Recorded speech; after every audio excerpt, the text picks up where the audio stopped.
અને આજે નોરતા ગામથી એ અમારા કેસરીસિંહ અને નીતાબેન આજે એમના લાડકવાયા દીકરા સિદ્ધરાજસિંહ ઠાકોર આજે સિદ્ધરાજસિંહનો જન્મદિવસ છે તો એમને જન્મદિવસની ખૂબ શુભકામનાઓ।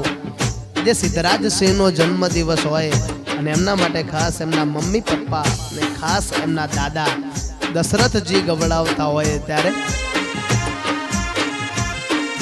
हाईवे ऊपर गाड़ियों निकराय दो ब्रेक, चौकड़ी ऊपर गाड़ियों निकराय दो ब्रेक। मारा सिद्धराज सिंह नो बर्थडे बजारो वच्चे कापो के ए मारा हावज नो आज बर्थडे मारा सिद्धराज सिंह नो बर्थडे बजारो वच्चे कापो के। हैप्पी बर्थडे सिद्धराज सिंह जियो हजारों साल। जय हो। जय माताजी मित्रों, हूँ छू सिंगर कोमल सीडिया અને આજે આ નોરતા ગામથી અમારા કેસરસિંહ એમના દીકરા એવા સિદ્ધરાજસિંહનો જન્મદિવસ છે અને અમારા દશરથસિંહ ગવડાવતા હોય ત્યારે